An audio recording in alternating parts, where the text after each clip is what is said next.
Assalamualaikum warahmatullahi wabarakatuh. Alhamdulillah, bersyukur kehadiran Allah. Salawat dan salam kepada Rasulullah. Allahumma shalli ala Sayyidina Muhammad wa ala ali Sayyidina Muhammad. Teman-teman yang saya banggakan, pada sesi ini kita akan berdiskusi tentang orang dalam hukum perdata.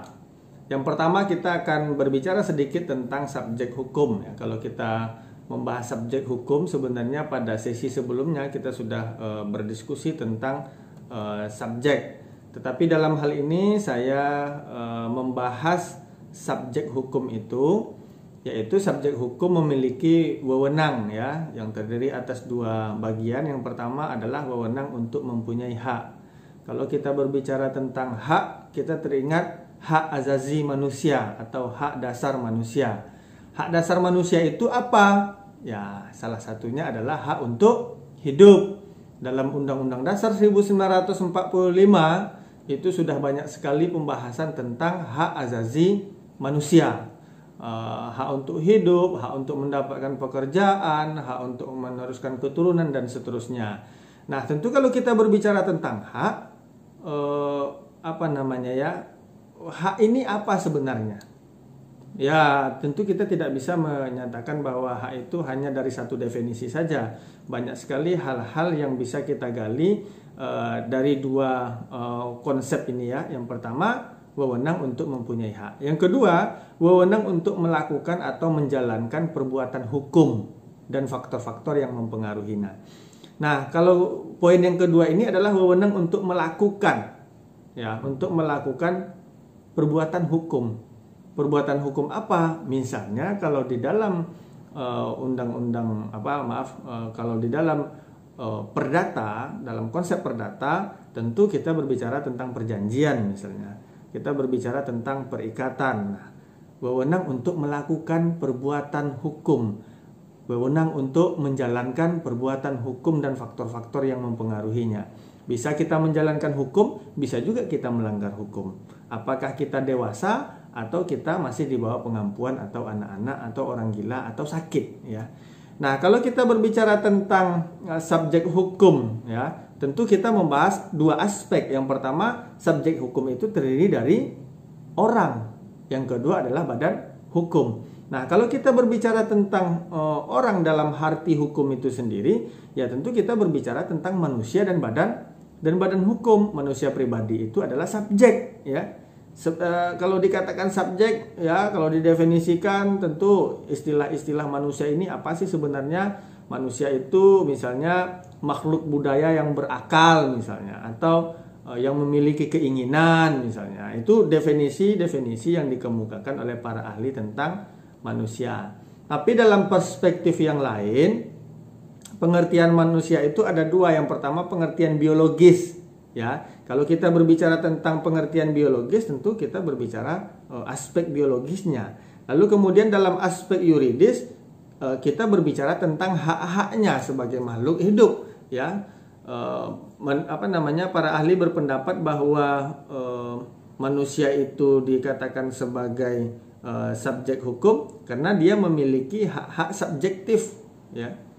Maka penilaian itu penilaian subjektif. Kalau kita berbicara tentang fisik misalnya, cantik ya, jelek. Kalau cantik itu mutlak gitu ya, jelek itu relatif. Terbalik ya. Kalau cantik itu relatif. Ada yang bilang cantik, ada yang bilang nggak cantik. Kalau jelek itu mutlak. Kalau semuanya udah sepakat jelek, berarti udah jelek. Tapi kalau semuanya menyatakan cantik, belum tentu, karena ada nilai filsafat yang bisa digali dari situ. Cantik secara fisik belum tentu cantik secara perilaku atau perbuatan misalnya. Nah, itu penilaian-penilaian subjektif. Menilai orang baik itu juga subjektif. Dosen misalnya, sebagaimanapun dosen dalam memberikan penjelasan itu bagus, kemudian bersahabat, lalu kemudian ilmunya luar biasa, lalu memberikan share pengalamannya yang intinya nggak pelit ilmu gitu. Oleh sebagian orang itu baik, tapi sebagian lagi nggak baik. Karena apa? Ternyata dosen itu memberikan nilai CD gitu. Oleh karenanya penilaiannya subjektif. Dosen itu baiknya dalam mengajar saja, dalam memberikan nilai, pelitnya minta ampun. Nah, ini juga menjadi bagian dari konsepnya ya, bahwa manusia itulah muncul kata-kata tadi subjektif. Nah, kita ini juga subjektif. Saya kadang subjektif juga memberikan nilai kepada mahasiswa misalnya gitu. Terkecuali kita berbicara tentang sesuatu hal yang pasti. 1 tambah 1 sama dengan 2 misalnya. Tetapi dalam perspektif ilmu sosial, 1 sama 1 itu belum tentu 2. Bisa jadi 1 tambah 1 itu 3 atau 1 tambah 1 7. Ya. Kalau 1 tambah 1-nya orang matematika itu jelas angka 1 ditambah dengan angka 1 sama dengan 2 misalnya. Tapi dalam hal ilmu sosial, terutama orang-orang hukum ya, 1 tambah 1 itu bisa 7. Kenapa? 1 orang laki-laki tambah 1 orang perempuan nikah punya anak 5. Jadi berjumlah 7 gitu ya. Atau 1 tambah 1 sama dengan 1. 1 ekor harimau jumpa dengan 1 ekor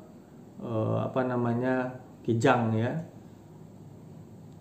Disergap kijangnya, dimakan harimau, jadi tinggal 1. Atau 1 tambah 1 sama dengan 0. 1 ekor harimau jumpa dengan 1 ekor singa, kelahi sampai mati dua-duanya, akhirnya 0. Nah, itu juga hal-hal yang subjektif yang masih bisa didiskusikan. Lalu kemudian selain kita berbicara tentang subjek ya, subjektif, kita juga berbicara bahwa pengakuan sebagai subjek hukum itu dari 2 aspek. Yang pertama, anak yang berada dalam kandungan, perspektif ini ya, anak yang berada dalam kandungan, dia masih memiliki hak-haknya seperti yang saya sampaikan pada pembahasan sebelumnya. Tapi seandainya dia dalam waktu itu juga meninggal dunia, maka dia dianggap tidak ada ya. Karena tidak ada yang mempengaruhinya gitu ya. Dia tidak menerima warisan, dia tidak menerima hibah dan seterusnya. Nah, lalu kemudian dalam hal yang lain, kalau kita berbicara tentang manusia sebagai subjek hukum, misalnya tidak ada satu hukuman yang dapat mengakibatkan kematian secara perdata. Nah, secara perdata ya. Jadi karena dia misalnya dihukum mati karena narkoba misalnya, lalu kemudian hak keperdataannya hilang juga. Enggak juga gitu. Jadi itu juga bisa menjadi bahan diskusi bagi kita. Jadi putusan pengadilan itu tidak dapat menghilangkan kedudukannya sebagai pendukung hak dan kewajiban, gitu ya. Nah, itu poin penting manusia sebagai subjek. Lalu kemudian yang kedua, subjek hukum itu adalah badan hukum. Nah, subjek hukum sebagai badan hukum adalah hukum sebagai ciptaan ya. Jadi subjek hukum ini menjadi sesuatu hal yang diciptakan oleh manusia. Oleh karenanya dia diberikan hak dan kewajiban untuk itu. Nah, menurut Sumitro, suatu badan yang dapat mempunyai kekayaan itulah subjek hukum atau badan hukum dalam hal ini. Hak serta kewajiban sebagai seperti orang-orang pribadi.